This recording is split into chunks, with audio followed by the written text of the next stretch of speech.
Welcome.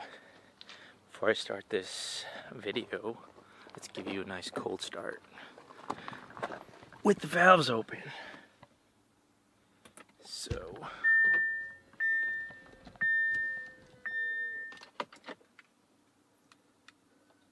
the car's in the on position. Let's get in dynamic and valves open.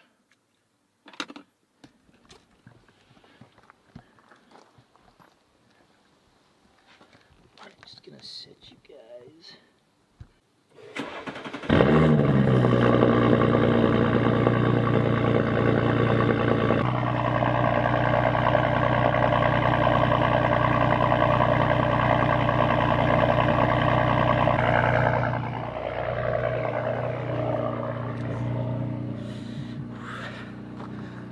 Oh, this exhaust sounds amazing.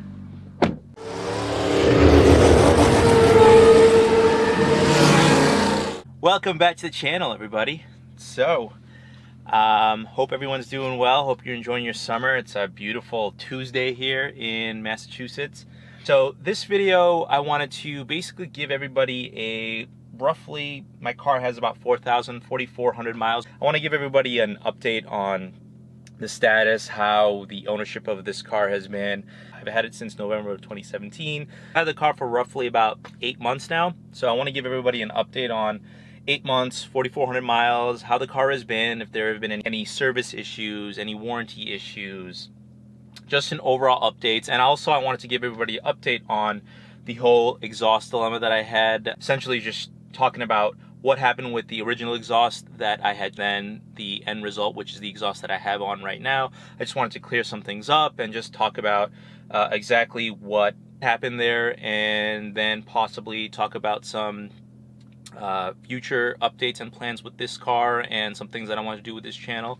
So stick around, let's go for a quick drive. So let's just jump right in. Okay, first of all, so the exhaust that I have on my car, I went with the AWE switch path exhaust, and the reason why I went with that is because I wanted to keep essentially the stock feeling, in the sense that I can open the valves when I want to hear the engine note and the exhaust note louder, and I can shut the valves if I want to drive, you know, peacefully, kind of quiet, or in neighborhoods that are, you know, if it's too late at night or I don't want to bother my neighbors and I need to cold start the car on a weekday morning. I wanted that versatility, and that's one thing I love about it. So as you can tell, I'm driving right now. I have it in comfort mode and I have the valves closed.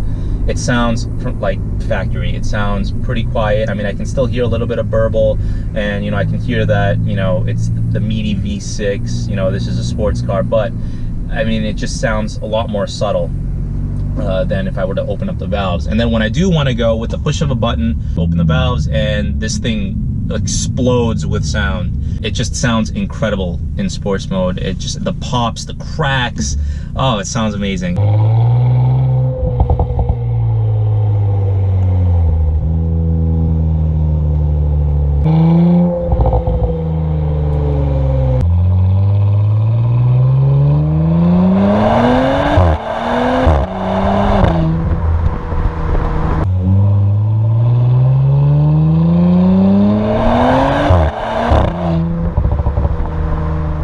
I'm very happy with this exhaust that I have on right now. Initially, from videos that I had posted earlier, I initially planned on installing the frequency intelligent Valvetronic exhaust. And what happened with that was we ran into some fitment issues with the full exhaust itself. So we ended up only using the front pipe, or the downpipe in this scenario, from the catalytic converter back. We really went with that front pipe portion of the exhaust because we had issues with the mid pipe, or the cross pipe, and the muffler tips essentially lining up. The mid pipe was basically touching and rubbing the rear sports diff and the solenoids and all the plugs and everything in it. So it was really unsafe to drive, especially if this was in preparation for the East Coast Rally, when I was going to really push the car. we wanted to make sure everything was safe. So what we did was Brian, Prospect Autosport, they contacted FI and said, hey, look, we're having these fitment issues and we're kind of on a tight timeline. Is there anything you guys can do about this? And they said, oh, send us over the pipe and we'll basically make some adjustments. And, you know, we sent them pictures of the pipes fitted on our car where we had issues. And they said, sure thing, send it over, we'll get it back as soon as we can. A week went by after we, you know, sent it to them, and they sent us a revision of the mid pipe. And when we went to go install that, we had basically the same issues from when we initially installed the first version of the exhaust. So I wasn't too happy with that. The reason why we think that we had issues with the fitment is this was the second B9 catback exhaust that Frequency Intelligent had designed and produced in the world. The first one in the United States, the first one in the world was actually somewhere in the UK. So they based their specs off of a 2017 B9 S4/S5 from the UK. So we're thinking that there could have been some type of difference between the US spec and the UK spec models of the B9 platform. So what we decided to do is actually FI and the reps at FI have been incredible with this whole process, I have to say. So what the decision was, I went with AWE. This has nothing to do with Frequency Intelligent. Just because I needed an exhaust for the rally, I went with AWE switchpath temporarily, you know, out of my own pocket, it's coming. And what Frequency Intelligent is doing is they're actually in the process of importing a 2018 Audi S4 from the US to Taiwan, where the company is based out of. They're going to do a full revision. They're going to come up with a brand new, completely new exhaust for the B9 platform in the US. So they scrapped all the other ones that they had created for production and they were going to sell. So basically right now I believe just in the US, I'm guessing, you can't buy a B9 Audi S4 or S5 exhaust from them. It's just not in production just yet. It will probably end up being the first test person here in the United States once that revision is complete, and I'm working a deal out with them. But I will again essentially pay for that exhaust. I was really happy with the quality of the build of the exhaust. It stinks that the fitment wasn't great, but it wasn't necessarily an issue with the company themselves, because they're owning up to it and they're doing everything possible to make it right. You know, they really feel bad that I was going through this. You know, they knew that this was a big thing for me, and I was excited for the exhaust, and I pretty much lost about, you know, like a couple months because of this when I first ordered the exhaust, dealing with this, you know, back and forth. But I mean, they're owning up to it. They're, you know, they're making it right. They've been working hard constantly with Brian and Prospect, you know, and myself. So there's been a lot of communication. So this is not bad mouthing FI at all. You know, I'm actually ecstatic by the customer service. I mean, this is incredible, that what they're doing. So kudos to them. And I can't wait to see the finished product. I have no idea when that's going to be. It could be a few months from now. It could be, you know, a week from now. It could be a year from now. That I don't know when it is. You know, I'll send some updates and some teasers, of course, through Instagram. Follow me on Instagram if you don't, and pretty much go from there. And then I will probably post my AWE exhaust up for sale if anybody is interested. At that time. Right now, I'm just enjoying the exhaust.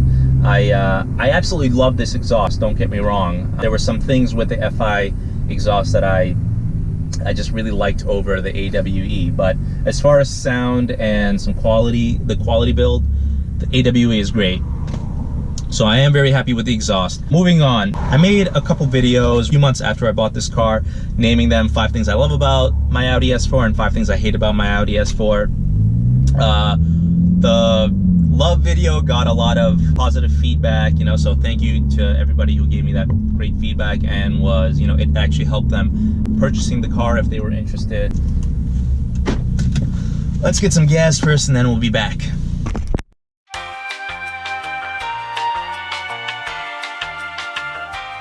And we're back.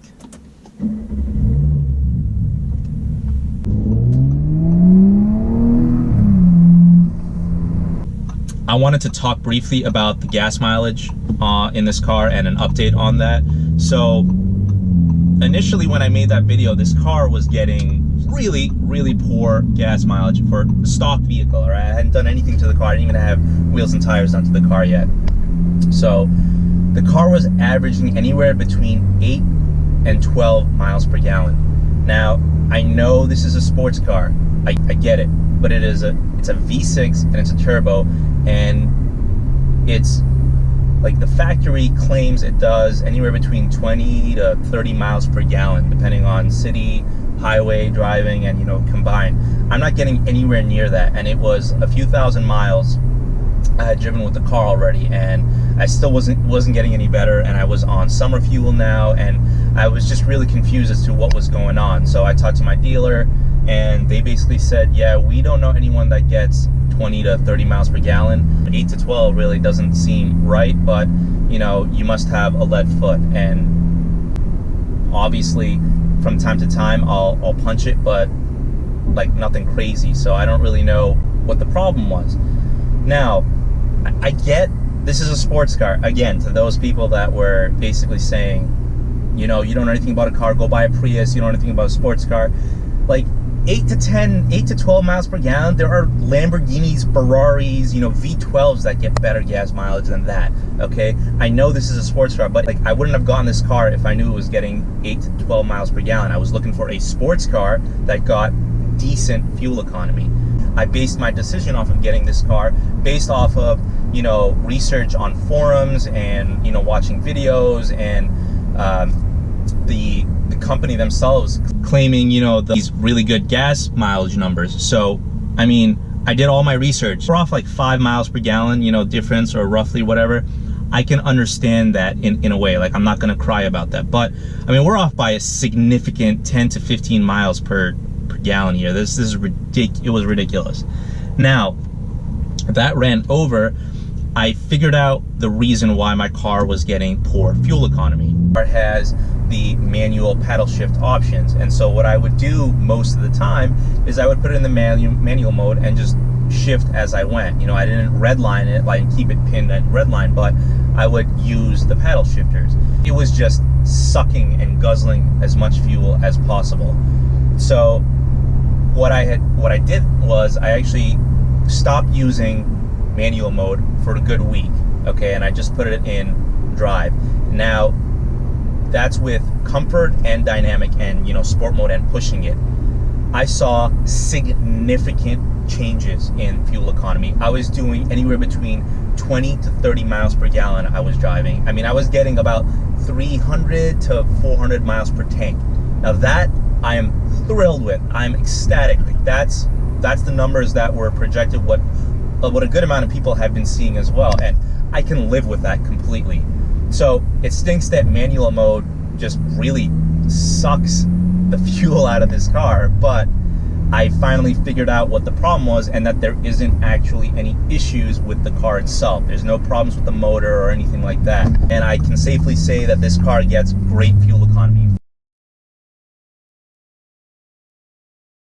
When I first got the car, I had rattling in the front passenger door, and so I had that checked out, and what that was apparently there was some additional plastic or something like that inside the door that had nothing to do with the car. I don't know where that came from.